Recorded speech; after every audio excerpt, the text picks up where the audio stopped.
They say masculinity is toxic, that being strong, assertive, or protective makes you dangerous. But here's what they won't tell you.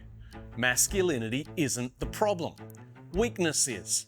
You've been trained to suppress your instincts, apologize for your strength, and doubt your role as a man. In this video, I'll show you exactly how to rebuild a healthy, confident masculinity, one that leads with strength, protects with purpose, and doesn't back down just because the world's uncomfortable with it. Let's get into it. One of the biggest problems we're seeing today is that our young men feel punished for being strong. And so they're not sure what to do. They don't know whether to be strong, like they've heard some people say, or to back away from their strength because the other narrative says that that's a problem. We even see some people saying that assertiveness equals aggression. And yet, funnily enough, when we see a woman being assertive, we praise it, we reward it as if it's a strength. And yet, men are being told that assertiveness equals some kind of unwanted aggression. We're even seeing crazy notions suggesting that leadership equals unhealthy control or coercive control. Without leadership, the world falls into a hole. Now, I know as well as anybody that there is healthy leadership and unhealthy leadership. But when do we have to go and quantify every single brand of leadership, every brand of masculinity? Because people have said that all leadership somehow equals a bad form of control. We see men being told to open up, but then they get mocked when they do. It's this way, it's that way, the goalposts keep on moving. Any wonder our men of all ages are confused today. I stand in the camp that says men should try to open up, but to do it in an environment where they can trust the listeners, that they won't judge them wrongly or mock them when they talk about their struggle. We are experiencing something unprecedented in our time where masculinity has been rebranded as some kind of liability.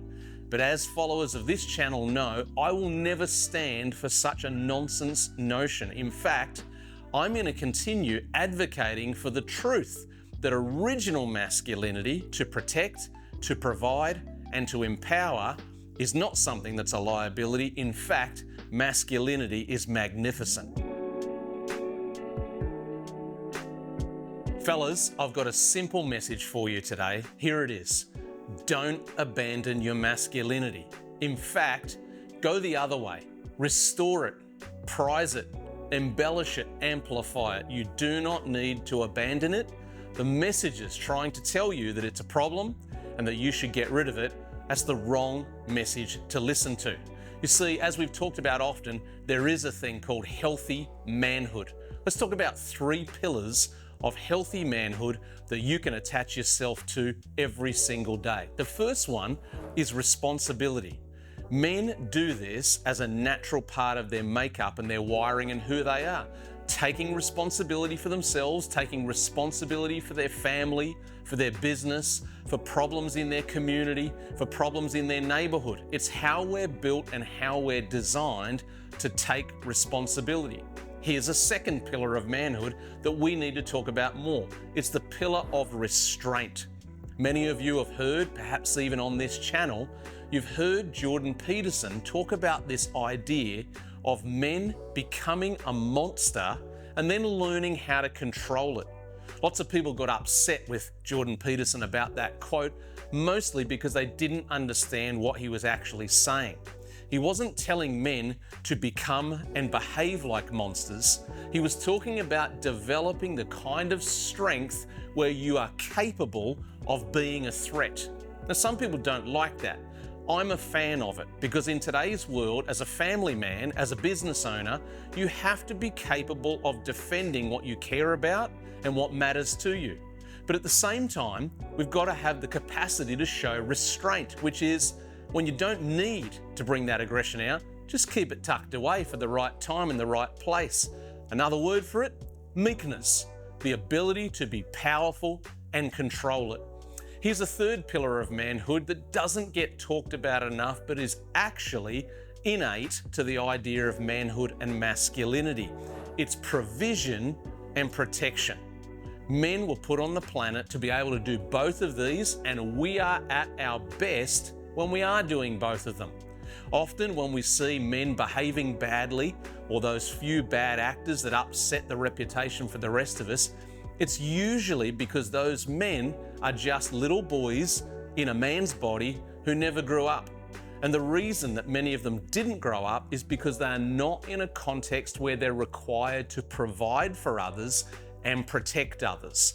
Rarely do we see men who need to provide and need to protect making bad mistakes. They're too focused on doing what good men do. The truth is, we need to offer a model that is both ancient and empowering. You see, there are some values from yesteryear that are still valuable and still need to be present in today's world. Just because it's old school should not mean that it's now old. And the truth is, not every kind of progression or progressivism is actually helpful. So we can draw from what worked in the past and we can bring it into the present to empower those in our lives. Hey guys, if you're enjoying this content, I'd love you to subscribe to my newsletter. I call it Original Masculinity, Letters to Men. I'm writing to inspire you and encourage you on your masculine journey on the way to recovering your masculine heart. If you'd love to be part of that, there's a link in the description below. Click on that, and that's how you can join and get these newsletter episodes that come out regularly.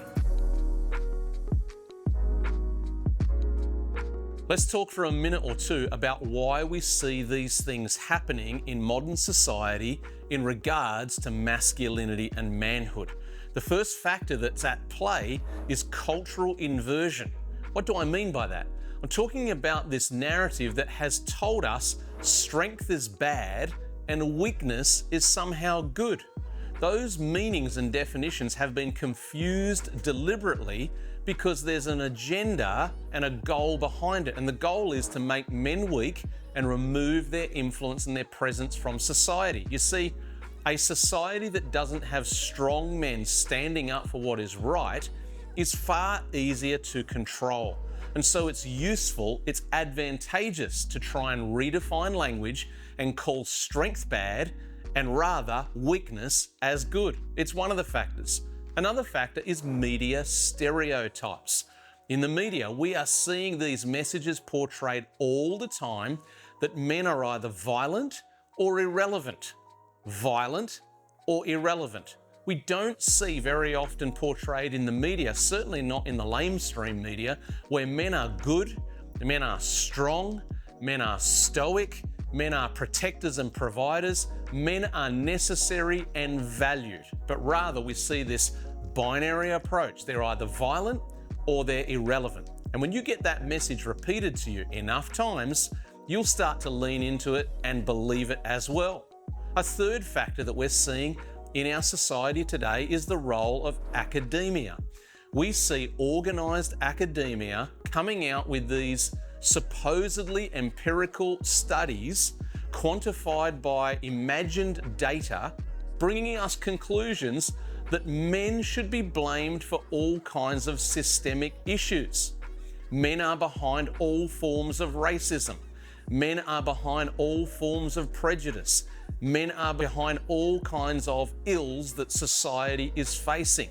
Gender inequality, financial inequality, job opportunity inequality. And when you keep getting slammed with these messages, which by the way are very lazy, just to pick half of the world's population and say men are blamed is so lazy and therefore can't be trusted. We have to get back to orienting things around individuals and not just broad groups. There's a fourth factor that we should spend a moment or two talking about, and it's the breakdown of male role models. We have never lived through a time in history where we are seeing more breakdown of the role model in males like we're seeing right now. Fatherlessness is a huge issue, and young men are growing up without the presence of good, reliable role models to look to on how to be a man, how to be a husband, how to be a father, how to be a business owner. And into that vacuum, into that void, we are seeing some voices and some personalities rush into those empty spaces for their own advancement and their own advantage, and it's not helping our young men. What can you as an individual man do about this scenario? Well, it's a great question because there's a few things that are within your control that you can do. Number one, you can audit your inputs. In other words, take inventory of what is allowed to come into your life as an influence. I'm talking here about the media, I'm talking about mentors, I'm talking about all kinds of voices. Auditing your inputs to take control and responsibility for what equals a good influence in your life and what equals an unhealthy influence in your life. If you can learn to audit those and censor out the things that you don't need, it will make you stronger. What about this second one? Build a brotherhood. You might have heard the phrase or the saying that iron sharpens iron. What that means is when men get together in each other's company, it's got the power to spur one another on towards better deeds and being better men. You've got to actually intentionally build that brotherhood around you.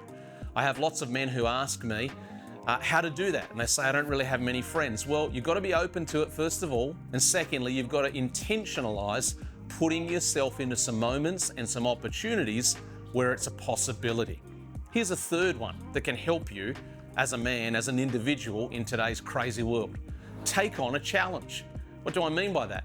I'm talking here about a physical kind of challenge.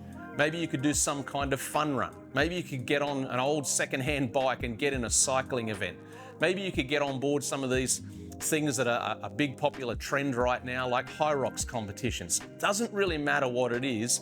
Take on some kind of challenge because it will discipline and benefit your physical health, but also your mental health, and very, very importantly, it will build your confidence and your strength to get you convinced I actually am born to be an overcomer. And it's something that every single one of our men needs to experience on a regular basis, the truth that you are capable of beating your challenges.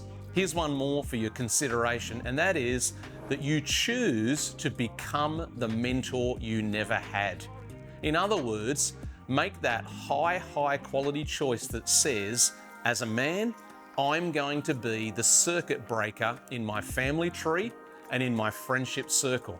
Very often on this channel, I talk about the fact that many men are living with the memory of not having had a great upbringing. Maybe in your family there was addiction and abuse and all kinds of other struggles. But I'm here to tell you that just because they are in your past does not mean they have to be a part of the identity of your future.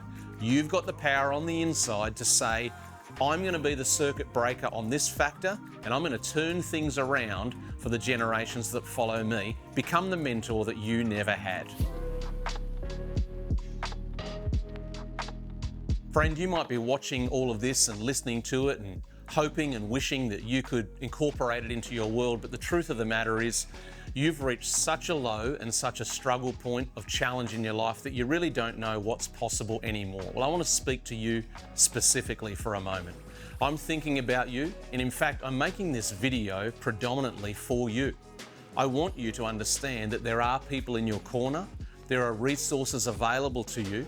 You've got the opportunity to join in with movements like this one and other voices and other communities where people are standing up for men, standing up for their welfare, doing everything in their power to get them the resources they need to become everything they were always born to be. And I want to encourage you today that you actually can reclaim your purpose. You can shake off that shame and that guilt that you might feel about your past. It's not your true identity, and you don't have to stay there. Here's what it really boils down to.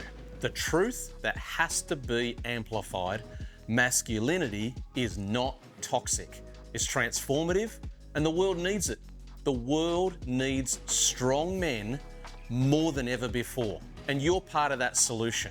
Whatever your situation is, whatever your circumstance is, you can be part of that solution because, as I said, we need it more than ever. In fact, I would say you were born for this. It's just a matter of realizing it, getting yourself around the right voices so that you can feed your soul what you need to become that guy that you want to be. Why don't you drop me a comment below and tell me about your viewpoint? Give me your thoughts on this issue of how society is trying to re-engineer what masculinity really means. Together, we can actually all raise the masculine flag and wave that message to the world to say masculinity is not toxic, it's magnificent, and we don't need less, we actually need more of it than we've ever needed before. I'm so glad you were here today and you watched this video. I'd love to see you in another episode real soon.